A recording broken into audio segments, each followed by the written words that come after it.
I lost 190 pounds. It took me ultimately 7 years. That has been where I have found success. That's why most of us fail at this, because we're trying every day to do it perfectly. And then the second we screw it up, everything's just discounted. It's all gone because we screwed this one area of this health journey up and we didn't do it perfectly. So that's when we quit. And this time I said, okay, no matter what, I'm just going to keep pushing into it, no matter how messy it is. And Welcome to the Well-ish podcast, sponsored by Iowa Specialty Hospital, where real life meets better health. We're your hosts. I'm Derek.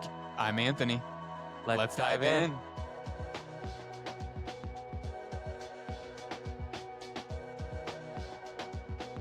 Well, this is the Well-ish podcast. Our title sponsor, Iowa Specialty Hospital. Always got to shout them out.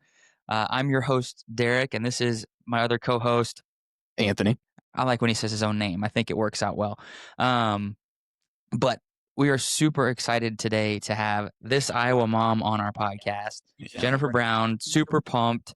She has had an unbelievable, super awesome journey that we've been kind of diving through and talking about a little bit. And it's so cool to see a success story, someone who has been able to change their life and take it from a place of, I'll let you expand on the place of where it was at before, but kind of doing so many awesome things now. And you're on the Today Show, which is just cool. So that's very awesome. cool. But Jennifer, welcome. It was cool for me. That's one of those things where you're like, am I doing this? Like, I'm actually here to go on the Today Show.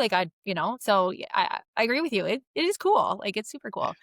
And I say that in such an observing kind of way instead of like oh yeah, I'm so cool kind of way. Does that make sense? Sure. Because I was just like, I don't even believe I'm doing this. Yeah.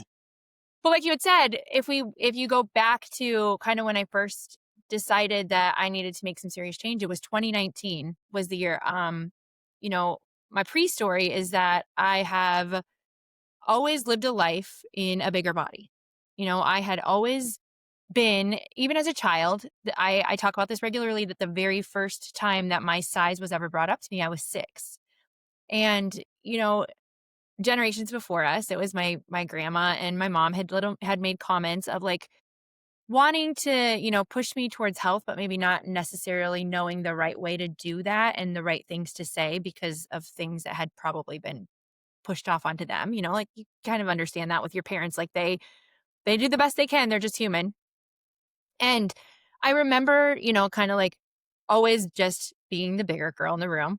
But it was kind of funny. I never like, it never stopped me from like having friends and doing things. I just wasn't physically active. Like I was always very involved in music and very involved in activities and different things. But like I was not an athlete. I played basketball 1 year and broke my leg the very first game. And I wasn't even in basketball. I was in the locker room. So there's that. Wow.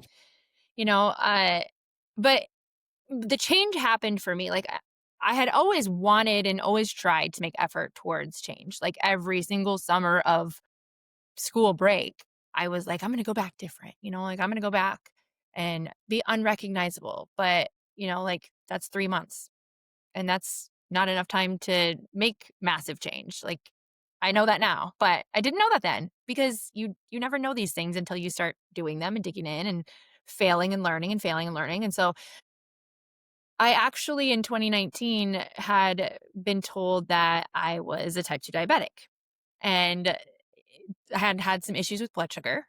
At one point in time, my blood sugar was 221 as a fasting number, so very high. And when I was pregnant with my son, I had gestational diabetes. They had said, this is a precursor to having type 2 diabetes. And so when all that happened, I was like terrified and I was supposed to go back in for a follow-up appointment so that I could probably be put on medication. And I didn't go back. I was so disappointed in myself. And I felt like that was I felt like it was something like that I had done. And it was kind of like, how do I explain that? Like I felt like I had done something wrong. And so in my head, it was not like a medical issue. It was more of a personal issue, kind of like Does that make sense? Like, because I think a Absolutely. lot Yeah. of people struggle with this, and that is a lot of reason why people will go untreated for a really long time is because they get told something, and then it's, like, such a big fear because they're like, "Oh my gosh, I did this to myself." And then you emotionally hang on to it instead of going, "Well, wait a minute. This is a problem, and there are things I could do to fix it." But, when I got that, I was like, "I can fix this." This time it actually was so serious because my husband had had some health issues, like, he was diagnosed with melanoma at age 28, and then he had a heart attack when he was 41. So, I mean, we've had like, I'm watching, serious health issues play out in my life, and so having a young child was really kind of like, "Whoa, if I don't make change and fix this, I am maybe not gonna be here for my son."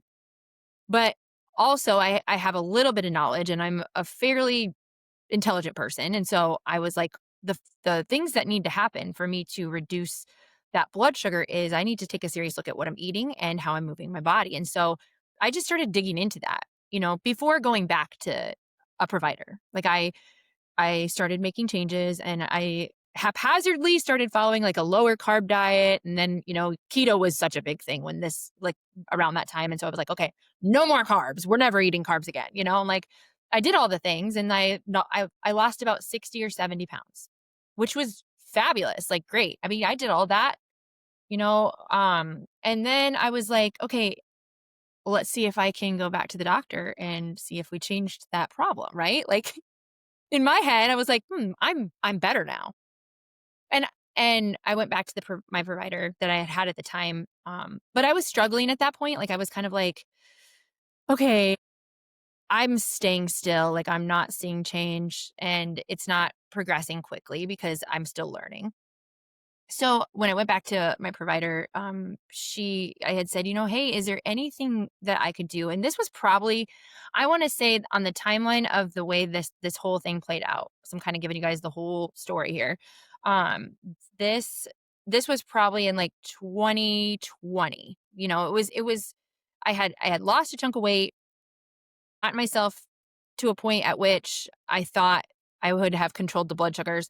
They were still pretty high. They were still teetering at like 99, 100 as a fasting blood sugar, which, like, is, in medical terms, from what I've learned, I'm not a doctor, but I've done a lot of research because of my own personal health. 99 is considered on the edge, but not quite enough to be treated. You see? Like, and I don't know what your guys' medical background is, if you have medical background or anything, but I just know that, like, 99 is at a point at which I should probably be treated, and most people probably should, but whether or not your insurance company is gonna allow that or whoever decides that you can be is an issue. At 99, they were kinda like, "Oh, just keep doing what you're doing," So I did, but then I got frustrated because I was still doing all those things. I was doing a lot of walking, I was watching the carbs, but I hadn't really dug into calorie deficit and how that needed to change, and, like, I wasn't at the next level, so it was like the starting point brought success of me, like, learning, like, "Oh, you gotta eat less food, you gotta change a little bit," but I wasn't doing enough of that, so that's why I was staying the same. I was, like, at a maintenance point, and I didn't realize, "Oh, that has to change if I wanna keep seeing change." Does that make sense? So, like, um, that was like 2019 to 2020 to 2021, I would say, was that stretch of time. And I had kind of gone back and forth. I lost 60 to 70 pounds, then I gained a little bit back. And I was like, no matter what happens here, I'm just not quitting this. Like, I'm going to keep going until I figure this out because I've proven to myself that I can do it, Hmm. but at what level? And, like, I, in my head, was like, I want to lose 100 pounds. That's where I consistently was. I was like, I want to lose 100 pounds. Well, I was only 30 pounds away from that. And I'm like looking in the mirror and I'm like, wow, I'm not seeing what 100-pound weight loss looks like on other people. Like, I'm not seeing that here. Well, if I had to be real with myself again, like, I had a lot more than 100 pounds to lose in order to be considered healthy, So, um, after that stretch of time, I hit a plateau of like 8 or 9 months. I mean, it was a really, like, it was a pretty big stretch of time where I was not seeing any change. And I was working really hard. Like, also during that time is when I picked up running. So, like, there are two different stories here, essentially, like my weight loss story and then running, which obviously they kind of intertwined. They definitely worked well together. They definitely helped each other. About the time, it would have been January, February of 2022. I had been walking very consistently. I was still doing all this stuff, but like I wasn't seeing as much change on the scale. I was probably about 244 pounds. Now, my heaviest weight was 342 pounds. I hit a 100-pound weight loss and then went through 8 months of time where I saw no more weight loss. And I was just so frustrated because I'm like, wait a second, I've done this. I did what I said I wanted to do. And like, I'm not where I need to be. I'm still struggling with blood sugar issues. I'm still struggling with all these things. How can I keep going? How can I keep doing this? Right. And so I continued to research food. I realized, oh my gosh, I need to drop the amount of calories that I'm consuming. Like, so that has to change. I've got to change eating even more than I already have. One of the biggest misconceptions you'll always hear people say, like, oh, I hardly eat anything. But that one time a day they eat in excess of all calories. Like, and I was that person. So I knew that too. Like, now I know that. I didn't know that then until I actually decided to go and switch providers. Because previous provider that I had asked, like, hey, they didn't fulfill that whole piece of information that I needed when it came to diet and exercise. Every disclaimer you ever see says, ask your doctor before starting an exercise regimen, ask your doctor before starting a diet plan, right? Well, I was asking my doctor and I was getting nothing. And so I decided to switch providers. And that's when I went to someone who specialized in obesity treatment, which, you know, I don't know if that's something that we can discuss, but I went to Iowa Specialty, because I had started looking into it. I was like, I need somebody who's going to give me this information. Like, and I need whoever it is to understand that I'm not coming here for some quick fix. I needed my provider to see the work that I had put in. So it was so funny. The very first time I ever met with my provider at Iowa Specialty, she said, well, I usually make people food journal for a very extensive period of time. And I pulled my phone out and I said, I've been food journaling for 5 years. Here you go. Here's all that data, Wow. and then I said, so we talked about activity and I'm like, hey, this is what I'm doing.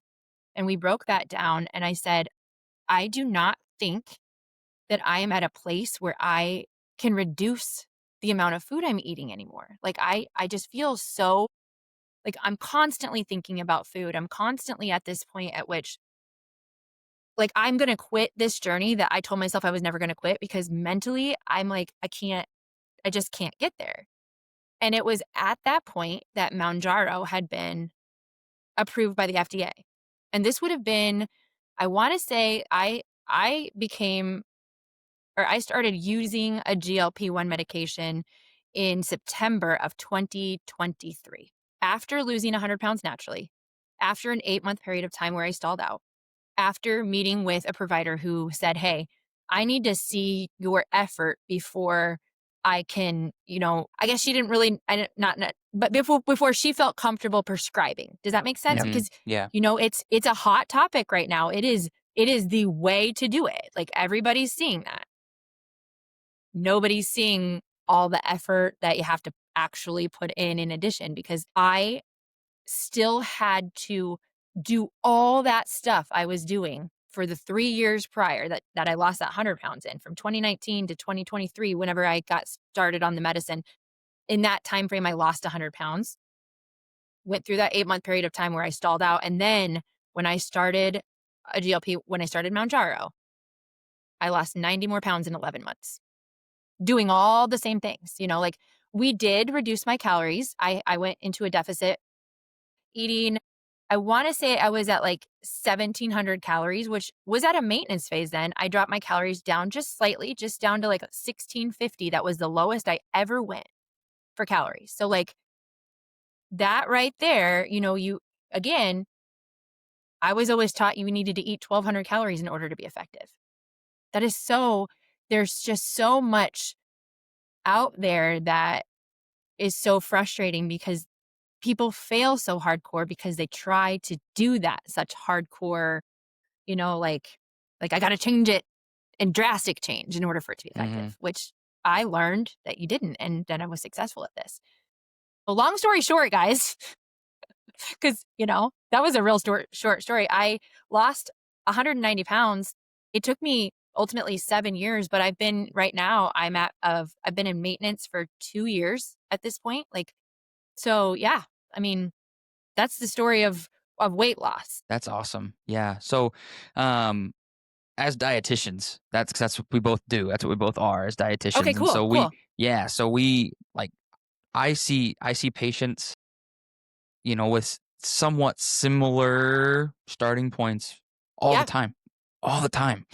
And it's amazing to hear because I'm curious because people end up start on medications pretty often here with Iowa weight loss, and great. I mean, yeah, it's amazing, right? And I think the hardest part that I find as the dietitian as trying to help work them through that process is we have to build really really good habits to yes. make things stick, right? So do you feel like as you were working through that first 100 pounds of weight loss, like all of those habits that you built then, like, do you feel like that was a huge kind of jumping off point for you once you then started the GLP-1? Without that, would it have gone the same way, do you think? I will tell you that, and I tell people this, like it's something I say so regularly because obviously people are always asking. I would never do it a different way because I would not have known what was necessary had I not failed, learned, failed, learned, failed, learned. You know, had I not continuously realized that like every day I have to do a plan of the same thing. Mhm. I compare it to that Groundhog's Day movie with Bill Murray. Like, have you guys Yeah. ever seen that movie? Or Yeah. Oh like, yeah. am I too old? Okay, okay. So like, he like relives the same day over and over again. Like, Mhm. essentially, that's how you need to approach this.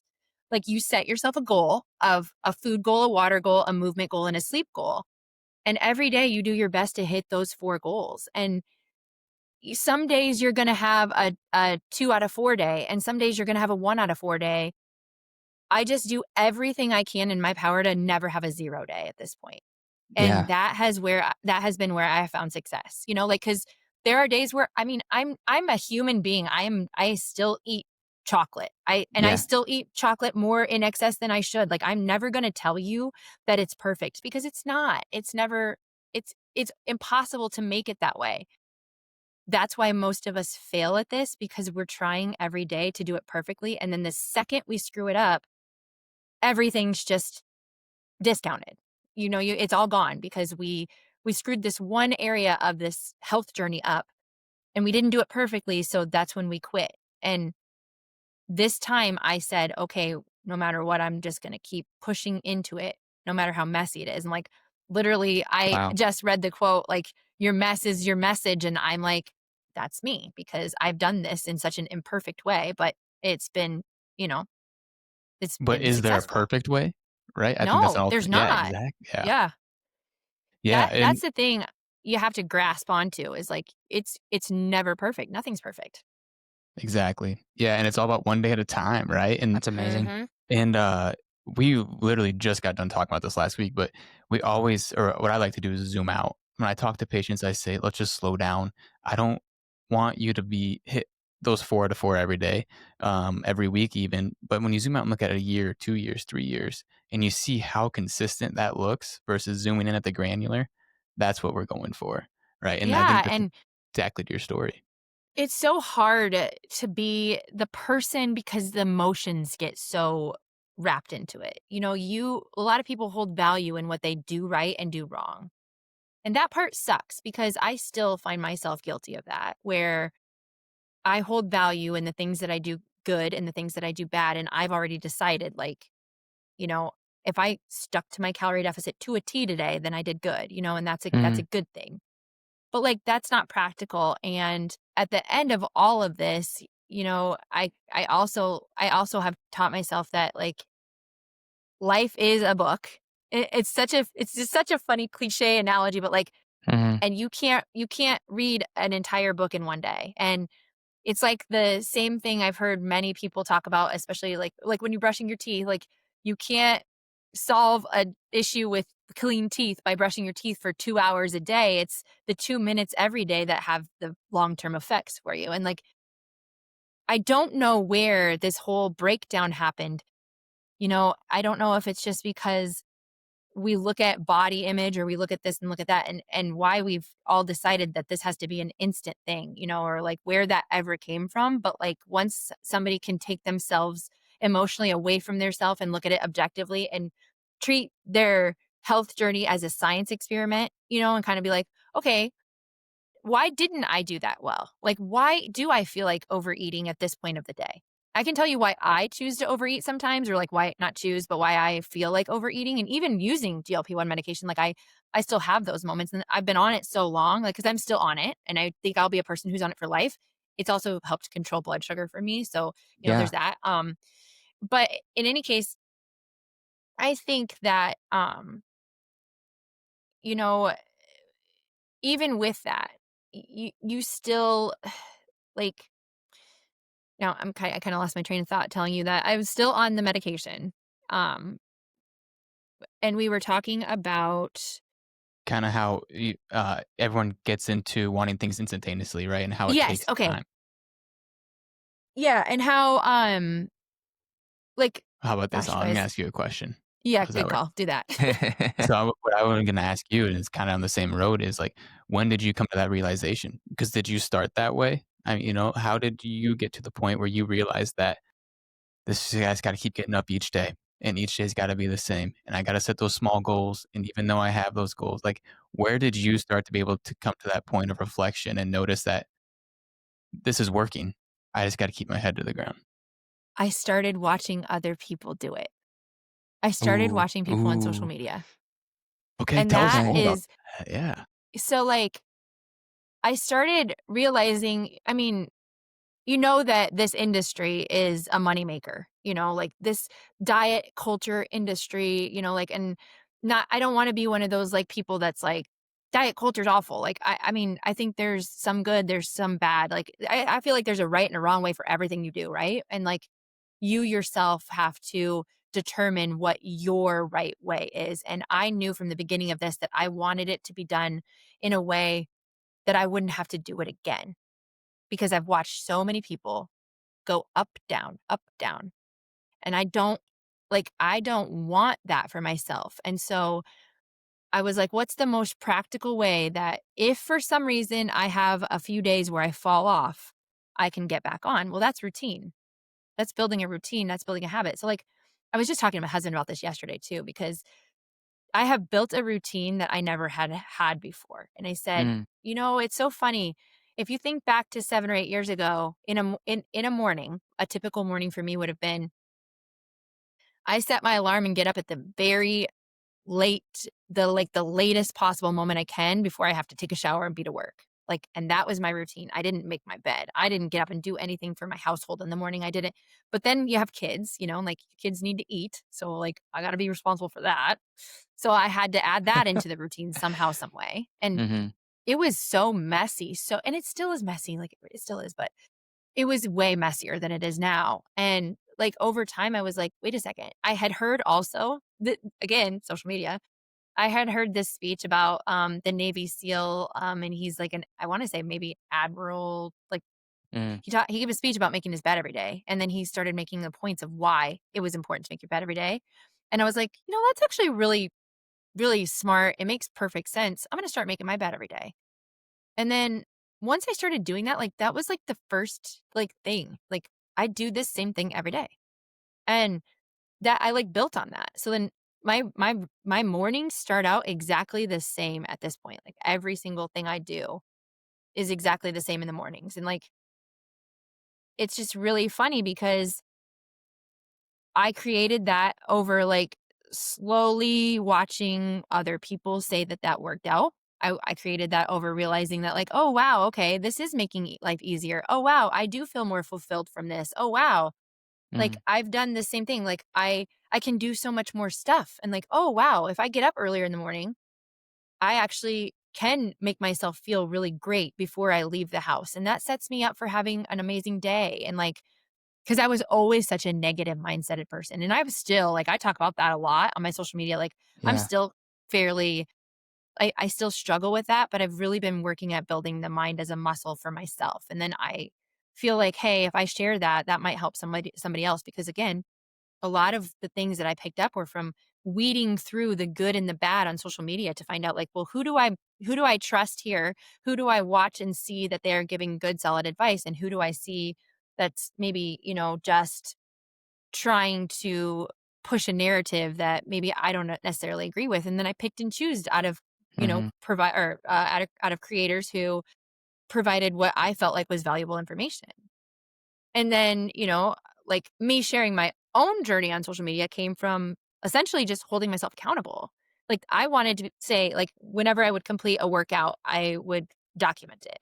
But only after I had finished the workout. Like I would never post before, because it's like, well, then then I didn't really do it. And like that's silly. Like that, why would you even? And so I would do a workout, and that if I didn't do it that day, I wouldn't post. Well, that held me accountable because I started having a few people in the very beginning. And I had said, if I'm going to do this, I'm sharing from the beginning. And I started sharing on social media back in like 2019. So it's all there on Yeah. TikTok. It's all there. Maybe not so much on Instagram, because I started with TikTok really.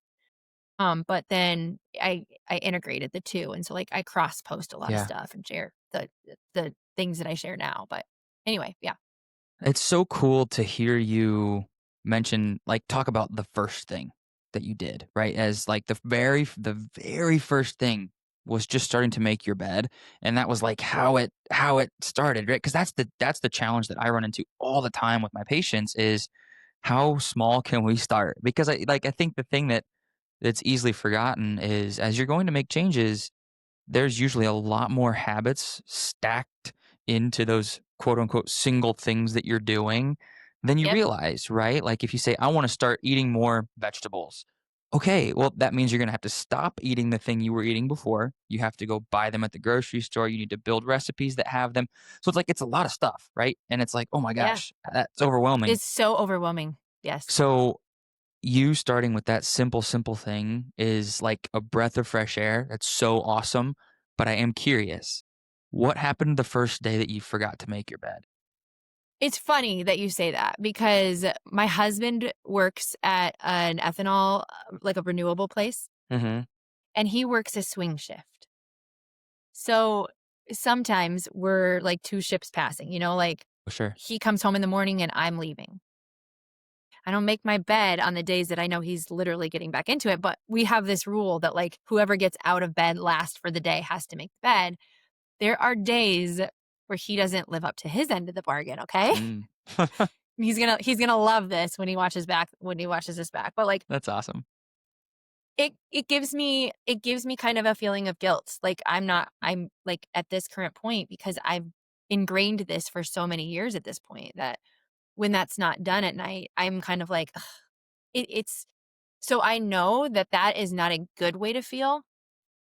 Um, and that is where, like, for me, I'm searching for a feeling of contentment on a regular.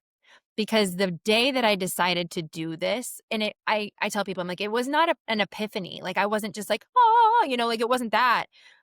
It was literally just me standing here, and I felt like like I have a picture of myself on the day that I made this decision that like I'm never quitting again. I'm like, and I share it very regularly. It's a picture of me and my son. We were at Dolliver Park. I don't know if you guys know where that's at. It's kind of by where I live. And like we were standing there, and I was like, I could breathe really deeply for the first time that day. And like I was at my heaviest weight, but like we had gone and we had hiked a mile throughout the park, and we were just, like, I'm like, I want so much more of this. Like I want so much more of this sunshine and like feeling this fresh air feeling, and like just this. And that was what kind of drove me. And like that feeling is a feeling I'm searching for in one way, shape, or form every single day. And I get that feeling now from like the movement that I do, and like the like I get that feeling from like the thought process that I have at this point, like of learning like how to control my anxiety a little bit. And like I get that. And so like when I don't do the things that create that feeling, that's where I'm like, okay, this makes me feel like we're going backward. And so, like, I mean, I'm sure a therapist or psychologist or psychiatrist could analyze the heck out of this brain, but like that's why. That's why I keep doing it. And like when it doesn't happen, it's very rare that it doesn't happen at this point because of Hmm. that. That's awesome. It's so amazing how like you everything in your life, it seems that you kind of go through this process. Like you mentioned earlier, and it's not about perfection. It's kind of just about doing things as well as you can. And if you miss it, you give yourself a little bit of grace and come back to it. But I kind Yeah. of want to even dig more into that. Like, so going to the point, if the bet is not made, or maybe you don't hit the goals, or maybe it's 1 out of 4, how hard is that on you? I mean, you touch on it a little bit, but maybe get a little bit more in depth, like the process of each day going through and battling the good and the bad. I think it used to be a lot harder on me if I didn't hit 4 out of 4 than it is now. Because I have a track record at this point of following through with the things I say I'm gonna do. Like, for example, I'm gonna run a 50K on Saturday, right? Like, Yeah. that's terrifying. Like, I'm sitting Wow. here right now thinking in the back of my head how terrifying that is. Like, Have you ever done that's a 50K insane. before? That's no, no. Like, the Okay. farthest I've done is I've done 1 marathon. Now, I am I'm trained for this. Like, I'm trained. Like, I have consistently put in training for the last 2.5 years, essentially. Like, I've been consistent in running for that stretch of time. I am physically at a point at which this will not be a problem, but I'm also not trying to win this race. I'm just Hmm. finishing. Okay. So, like, I'm just doing this to prove to myself that I can. And my track record shows that I will do it because I have never started something at this point now and not followed through. And so, when I have 2 weekends in a row where my sister gets married and the IMT Des Moines Marathon happens and I'm the spokesperson of that, I don't get to long run. Like, I don't get to go out and do the training that I need to do for this. However, I have still put in effort every other day during the week prior to that wedding and prior to that marathon. And I'm still doing the speed work and I'm still making the effort and being at the gym twice a week and I'm still doing something. Okay. So, like we talked about, it's a cumulative effort, like it's over time. So me missing those 2 runs isn't going to hurt me. And Hmm. I know that now. Like, at the beginning I didn't know that because I was on a streak of moving my body every single day and not taking Mm. rest and not realizing that that's important, like, Yeah. but you learn as you move through and you learn and you evolve and you grow and you realize that, like, hey, there's a different approach that you need to be taking so that you can keep doing this over a long stretch of time. So that's how I deal with it, like in my own head, that's how I deal with it. So cool to like, man, I'm so, this is so fun. Like you, this is so cool to listen to you talk about your story and the things that you have just changed in your life. And like you feel, and I can, as you're talking about it, it feels, you mentioned your track record of doing things that you said you were going to do since you started this, right? Like those little caveats of like, yeah, it's a new leaf that I turned. I'm a new person. I'm someone different. Yeah. And I Yeah. think that's something that every podcast I've listened to about anyone that has changed their life, like that is a common theme is I'm a new person now. I'm still me, right? I'm still the Yeah. same. Like it's my name, it's my stuff. I'm still the same person, but also I'm not. I'm very different, which is so cool to hear your story like that. Well, thank you. I think it's inevitable that everybody goes through a stretch of that, and if you never feel like you're a new person, then you've remained stagnant. And I don't mean that in like a offensive way. I mean that in a way of like, we're meant to change. You're never meant to stay the same. And it is scary. It's terrifying. Like, it's really scary to think about like pushing yourself into the next thing. Like, but that's the only way in order for me to continue to like watch myself become the person that I know I'm supposed to be.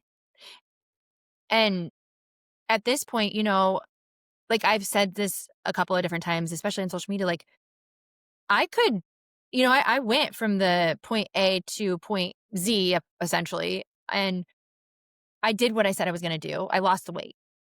I could stop sharing my story right then and there, but the amount of people who have messaged me and have said things like, "Hey, because you put yourself out there this way, I didn't feel so alone, and it's allowed me to push myself into bettering myself."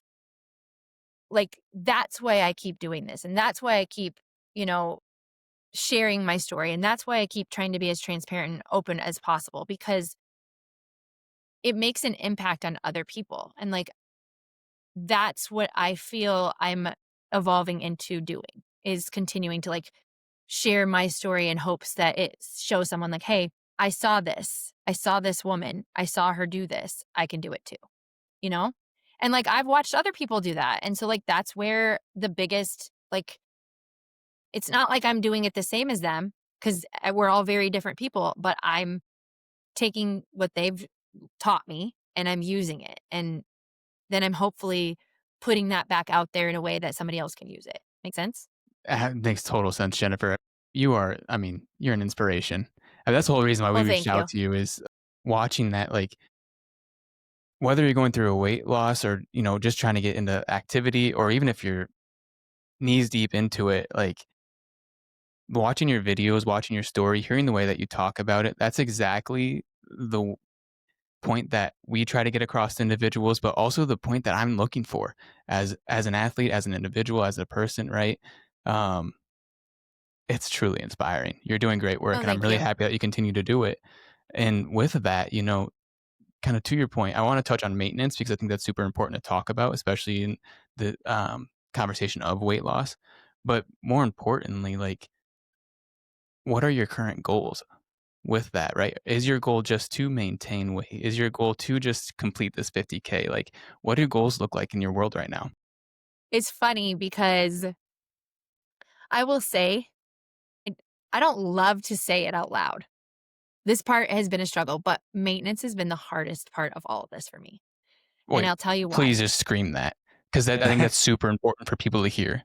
Yeah, I think it's why we see so many people do that whole, "I got here and then I gained it all back," because maintenance is really hard. Like I mentioned, I still eat candy. I still dip into, popcorn and M&Ms and M's and all those things, and there's nothing wrong with that. There's really nothing wrong with that. I have to watch myself and pause myself and go, "Is this really what you said you wanted? Like, do you want to go back?" Like I have to have that conversation with myself every time I choose a choice that we deem as maybe a bad choice. And you both as dietitians know that, like, there is no good bad. Like it's calories in, calories out. There's things that have more value than not, obviously. Like, obviously chocolate's gonna have less value than, a bowl full of strawberries. But, like, either way, calories are calories, and that's that. Okay, fine. The maintenance part of it is like, oh, it'll be okay, like if I have this or that, like, and like wrestling with that in my brain sometimes is difficult. And I'm working on that, actively working on that part of it, because it's going to be something I always have there. And I will tell you that being on GLP-1 medication has helped with that, because it has helped quiet the noise in my head. And I know that's a common, that's a Hmm. common thing that we hear people talk about, is that food noise is quieted. And that definitely does. That's still there. That helps. It's great. Yeah. But as far as my goals go and how things are different, because I never want the narrative, like I worked on a big project actually with Runner's World, and that's going to come out January 1st, and like you guys are like getting a little insight to that. But like, Oh, cool. um Do we have to wait yeah, to I'm post super excited this? about that. Yeah. Yeah. So, um, that project is to help people, kind of understand that you, okay, how do I say this? Like, weight loss is one thing, running is another. I did not specifically run and lose all this weight. And many people think that sometimes when they see my content. And I'm very I'm very quick to tell them, "Hey, no, no, no. I lost weight by the amount of calories I consumed. It's always about that. But running definitely supplemented and helped that and um complemented that. Okay. And there that's a very, very real, and it's a very, studies have proven that it's a very effective way to supplement your weight loss journey. But running is also a huge calorie burner. And so you have to know the right way to run, especially distance running. I eat while I'm running. And many people don't understand that. Many people don't, they don't get it. And I'm also not eating sometimes the most amazing choices while running. Last year, I fueled for a marathon with Pop Tarts. People were shook about that. They did not understand that. And it's I had Pop Tart because it's a simple carb that breaks down fast, and it's what you need when you're out there because you need that happening. Now there's alternatives. You can eat a banana, but it's not easy to carry a banana in a backpack while you're running 20 miles. That's not an easy thing. That's smushy, it's gross. I have friends who will tell you they carry the Chick-fil-A chicken and a biscuit in their vests while they're running. Crazy. They're right. We joke about that. The same friend would probably wad up a peanut butter sandwich and just shove it in her mouth, but like essentially you don't always have the easiest choices to fuel with while running, but it's crucial. You have to do that. While you're training for endurance, you're possibly going to gain some weight, which has happened for me. I've gained a few pounds while I've been training for this run because I'm hungrier. I'm pushing myself harder. While I'm not maybe running as fast, I'm running longer stretches of time. And so like, it's just very different. And people don't quite understand that because they see what they in their head, they associate with a runner's body and that, that's all there is. But if they start actually doing research and realizing ultra distance runners, they don't look like a marathon runner. They don't look like a road runner. They look very different. So aesthetically, my goals are different. I've been strength training twice a week with a trainer who is, so smart. He's probably 20 years younger than me, but I listen to everything he says about how to bench press and how to do these things. And we're going to amp that up in the winter months just because I want to grow there a little bit. But I want to grow there because it helps me get faster. I'm 44 years old and I'm running, my fastest miles in 8:47. That's incredible when you realize that I was 342 pounds and my fastest mile then was 20 minutes. I've made major progress and it's not about speed. It's not about that. It's fun for me to see that change. And that's all it is. I wrestle with my own thoughts about wanting to be quote unquote better. And sometimes you think that pace equals better, as a runner, you get that mentality of thinking that the faster you are, the better you are, or the faster you can go at a longer distance, the better you are. But that's just silly talk. And that's another thing that I'm trying to do in this space is break that narrative is the only thing that matters is that you do it. I mean, that's it. You don't have to do it the same way I do it either. This is the same thing, and I want that narrative to be spread far and wide. You do this your way and that's what works for you. So back to my goals. My goals are very sorry guys. My goals are different based on right now maintaining. I want to just stay where I'm at as far as what I'm doing. But I know that science won't let my body stay 150 pounds because of the things that I'm doing. I'm building muscle and there's definition in my arms and my legs that would like, you can see all of it. And I that's coming from the strength training and but it's showing up in other ways too. So I'm trying to keep the focus there and less of the focus on the scale, which is really hard, especially as a person Yeah. who's worked really hard to lose 190 pounds, And as a Yeah. woman, it's hard because Mhm. we're pushed all the time that you should be small, you should be so small. And That's why I love, to hear our athletes like, um, put that information out there that like you don't have to be fit into a box of what you need to look like because they're doing amazing things in a body that people look at and think is unhealthy and it's so, so wrong. That was honestly, I think, a great place to end this. But I do have one quick question, just because I know we are running not short on time. But how many No, you're good. grams of carbohydrates are you trying to get in an hour when you run this 50K? Well, I'm going to be perfectly honest with you. I don't pay any attention to that. Like, Okay. I'm not good at that.